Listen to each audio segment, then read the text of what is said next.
저도 굉장히 많은 직원분들을 경험했는데 사실은 외식업에서는 좋은 인재를 채용하는 거는 일단 말이 안 되는 거고 그게 기본값이라고 가정을 늘 하시는 게 현명하다고 생각하고요. 결과적으로는 점장과 부점장이 어떻게 행동하느냐에 따라서 앞으로 들어온 사원 주임들 매니저분들이 어떻게 행동하느냐가 달라지는 것 같아요. 그래서 먼저 있는 사람들이 과연 어떻게 하고 있는가가 정말 더 중요한 것 같아요. 그래서 우리가 감정노동에 대해서 좀 더 유연한 사고를 가지신 분들, 많은 경험을 가지신 분들이 사업을 확장하는 데 더 용이하죠. 왜냐하면 사람을 쓰지 않고서는 사업을 확장할 수가 없잖아요.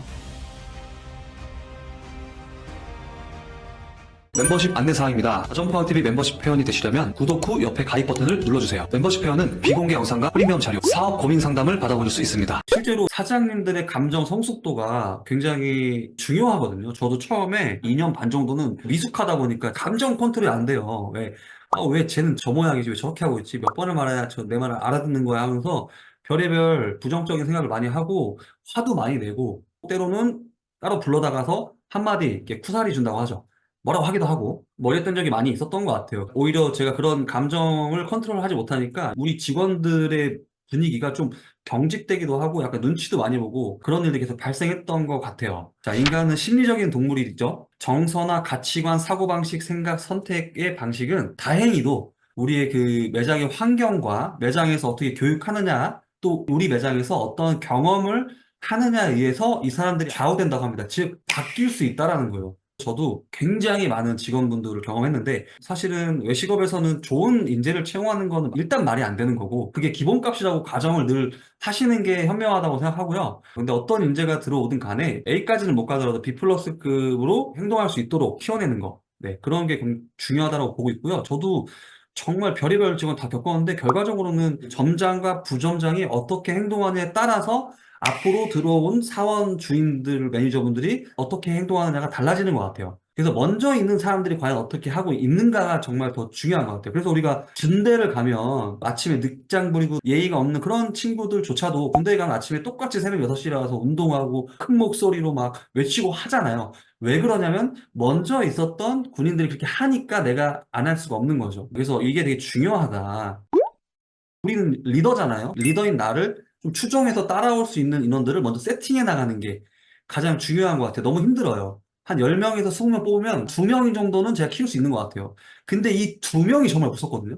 이 2명이 사실 제 모든 걸 다 관리해주는 직원으로 이제 성장하고 저희 어떤 시간적 레버리지를 달성시켜주기도 하고 제가 없을 때 매장을 제가 있는 것처럼 뭐 100%는 아니지만 한 70% 정도는 구현해주는 것 같더라고요. 그래서 사람을 키우는 게 굉장히 어려운 일인 거를 저도 굉장히 공감하지만 그럼에도 불구하고 우리는 똑같은 에너지와 똑같은 노력을 대가를 바라지 않고 해야 된다. 네, 그렇게 말씀을 좀 드리고 싶어요. 결론적으로 제가 느끼는 직원 관리는 줄다리기 하는 것 같아요. 줄다리기. 연애할 때도 줄다리기 하잖아요. 약간 너무 내가 잘해줘도 또 너무 내가 못해줘도 직원마다 또 다르죠. 성향이. 어떤 직원은 내가 조금만 잘해줘도 나한테 되게 잘해. 근데 어떤 직원은 내가 되게 잘해줘도 어물쩡어물쩡해. 그리고 뒤에서 딴소리 하기도 하고. 그래서 1대1 커뮤니케이션을 자주 하면서 직원마다의 성향을 잘 파악해야 될 것 같고요. 그리고 매장에서 육체적으로는 좀 힘들지만 정신적 스트레스가 그렇다고 심하진 않죠. 우리는 근데 되게 육체 노동에 많이 익숙해져서 그 힘듦을 맥주 한잔 한다든가 다음 아침에 일어나서 운동을 한다든가 이런 걸 좀 해소를 시킬 수 있는데 감정 노동은 우리가 다들 경험을 해보지 않은 것 같아요. 감정 노동은 사실 고객에 대한 감정 노동보다 직원에 대한 감정 노동이 훨씬 더 레벨이 높고 훨씬 더 감당하기 어려운 부분인 것 같은데 우리는 감정 노동에 좀 더 익숙해질 필요가 있고, 감정 노동에 대해서 좀 더 유연한 사고를 가지신 분들, 많은 경험을 가지신 분들이 사업을 확장하는 데 더 용이하죠. 왜냐하면 사람을 쓰지 않고서는 사업을 확장할 수가 없잖아요. 그래서 우리는 앞으로 감정 노동에 익숙해져야 되고, 그걸 잘 다스려야 되지 않을까 싶습니다. 평소에도 직원들을 많이 관찰해 가면서 내가 어떻게 하면 피드백을 계속 해줄 수 있을까에 대한 고민을 습관적으로 했으면 좋겠어요. 이게 습관이 돼야 칭찬 피드백을 좀 많이 해줄 수 있거든요. 그리고 저는 수시로 또 회의도 하고 1대1 커뮤니케이션을 좀 주로 많이 했는데요. 직원들한테 꼭 얘기했던 게 일적인 분에서 얘기를 할 때 절대 그걸 잔소리라고 생각하지 말아라고 얘기했거든요. 그리고 내가 아니어도 우리 점장이 얘기를 하든 중간에 매니저가 사원이나 알바생들한테 얘기를 하든 그거를 잔소리로 생각하지 말고 피드백이라고 반드시 인지를 했으면 좋겠다라고 했고요. 어떤 피드백이냐면 성장 피드백으로 받아들였으면 좋겠다라고 꾸준히 얘기를 했던 것 같아요. 왜냐하면 점장이 매니저한테 피드백을 해주지 않으면 사실 점장은 할 일이 없습니다. 누군가를 성장시켜주고 누군가를 키우기 위해서는요. 밀착해서 피드백을 좀 많이 해줘야 돼요. 이런 부분 너무 잘했어. 근데 다음에는 이렇게 해주면 네가 더 성장할 것 같고 고객들도 되게 좋아할 것 같다는 말을 자주 해줘야 이 친구도 느끼잖아요. 그게 사실은 이 친구의 성장을 위한 피드백을 해주는 거잖아요. 단어 사용에 저는 항상 조심했거든요. 저는 매장에서 문제라는 단어는 아예 쓰지 못하겠어요. 야, 너 이거 좀 문제인 것 같아.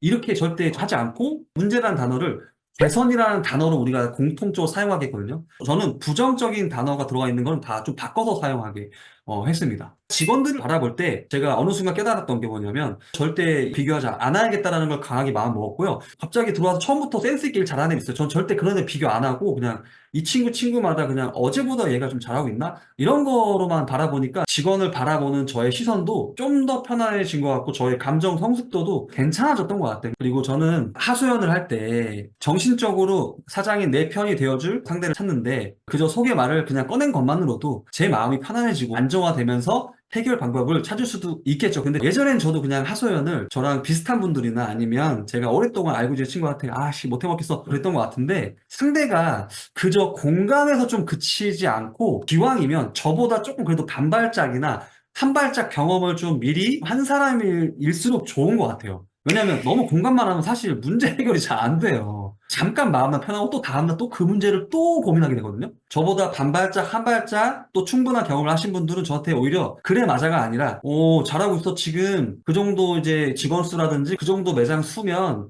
이제 그걸 겪어야 되는 때고 그걸 겪는 거니까 지금 잘하고 있는 거야. 오히려 좀 이렇게 얘기를 해주는 그런 조언을 해줄 수 있는 상대를 찾는 게 오히려 좋은 것 같아요. 그래서 좀 멘토나 조력가나 좀 그런 분들을 주변에 찾아 나가시는 게 좋을 것 같아요.